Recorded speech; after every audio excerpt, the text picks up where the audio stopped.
ശക്തമായ ഇടപെടലുകൾ നടത്താൻ പോലും സാഹചര്യം ഉണ്ടായിട്ട് പോലും ഇതുവരെ ഒന്നും ചെയ്യുന്നില്ല എന്ന് നമ്മൾ കണ്ടതാണ്. അതുകൂടാതെ കേന്ദ്ര സർക്കാർ കേന്ദ്ര സേനയെ നേരത്തെ വിളിച്ചിരുന്നുവെങ്കിൽ ഒരുപാട് കാര്യങ്ങൾ അവിടെ ചെയ്യാൻ പറ്റുന്ന സാഹചര്യം ഉണ്ടായിരുന്നിട്ട് പോലും അതൊന്നും ചെയ്യാതെ ആ കുടുംബത്തെയും പ്രത്യേകിച്ച് കേരളത്തിലെ എല്ലാവരെയും ദുഃഖത്തിലാഴ്ത്തുന്ന ഒരു വലിയ പ്രശ്നമാണ്, ഒരു വലിയ സംഭവം തന്നെയാണ് അവിടെ ഉണ്ടായിട്ടുള്ളത്. അതിന് പരിഹാരം കാണുവാനുള്ള നടപടികൾ ഇനിയെങ്കിലും അവരുടെ ഗവൺമെന്റ് എടുക്കേണ്ട കാലഘട്ടം കഴിഞ്ഞിരിക്കുക. ബഹുമാനപ്പെട്ട ഉദ്ഘാടകൻ ശ്രീ കെ സുരേന്ദ്രൻജി, മുഖ്യ പ്രസംഗം നടത്തുന്ന മുൻ മന്ത്രി ശ്രീ മുരളീധരൻ അവർ, ബഹുമാനപ്പെട്ട കൃഷ്ണദാസ് ചേട്ടൻ ഉൾപ്പെടെ വേദിയിലും സദസ്സിനുമുള്ള പ്രിയപ്പെട്ട സഹോദരങ്ങൾ, നമ്മുടെ ഒരു സഹോദരൻ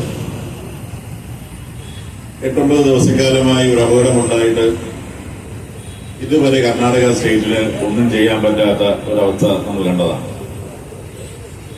അതിനുവേണ്ടി ഇവിടുത്തെ കോൺഗ്രസ് സംവിധാനങ്ങളൊന്നും ഫോണിൽ അങ്ങോട്ട് വിളിച്ചു എന്നുള്ളതല്ലാതെ അവർക്ക് നേരിട്ടൊന്ന് അവിടെ പോയി അവരുടെ ഗവൺമെന്റ് അവിടെ നിൽക്കുന്നുണ്ട് തന്നെ ശക്തമായ ഇടപെടലുകൾ നടത്താൻ പോലും സാഹചര്യം ഉണ്ടായിട്ട് പോലും ഇതുവരെ ഒന്നും ചെയ്യുന്നില്ല എന്ന് നമ്മൾ കണ്ടതാണ്.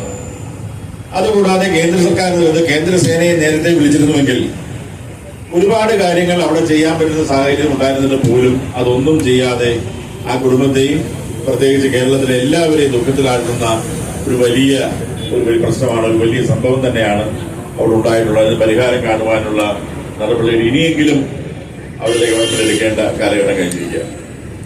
പക്ഷെ ഇതേ സമയത്ത് ഈ പ്രശ്നം ഏതെങ്കിലും കാരണവശാൽ BJP സർക്കാർ ഭരിച്ചിരുന്ന കാലത്തായിരുന്നുവെങ്കിൽ ഇത് പലതരത്തിൽ വളച്ചൊടിക്കപ്പെട്ടേനെ.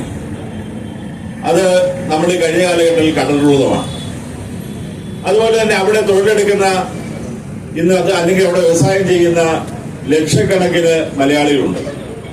പ്രത്യേകിച്ച് മലയാളികളെ സംബന്ധിച്ചോളം ഈ പറയുന്ന ആളുകൾ അവിടുത്തെ വരുമാനത്തിന്റെ വലിയൊരു ഭാഗം എന്ന് പറയുന്നത് മലയാളികളായിട്ടുള്ള നമ്മുടെ ആളുകൾ ഇവിടുന്ന് വിദ്യാഭ്യാസത്തിനും അല്ലാതെ വെക്കായി അങ്ങോട്ട് കൊടുക്കുന്ന പണമാണ്.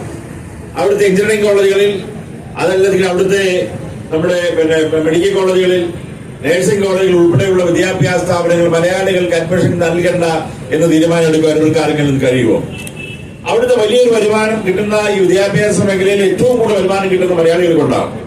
അതിനുശേഷമാണ് മറ്റുള്ള പ്രദേശങ്ങളിലുള്ള ആളുകൾ അവിടെ പഠിക്കാൻ വേണ്ടി പോകുന്നത്.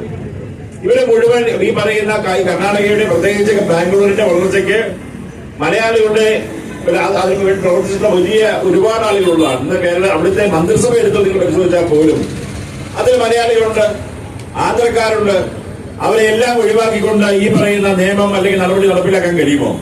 നമുക്കറിയാം, പണ്ട് കാലത്ത് ബോംബെയിൽ ഇതുപോലെ തന്നെ അവിടെ ശിവസേന സർക്കാർ നടപടിയെടുക്കുകയും അത് വലിയ ഇവിടെ കലഹത്തിന് അവസാനിക്കുകയും ചെയ്തു, അത് പിൻവലിക്കാൻ വന്നതാണ്.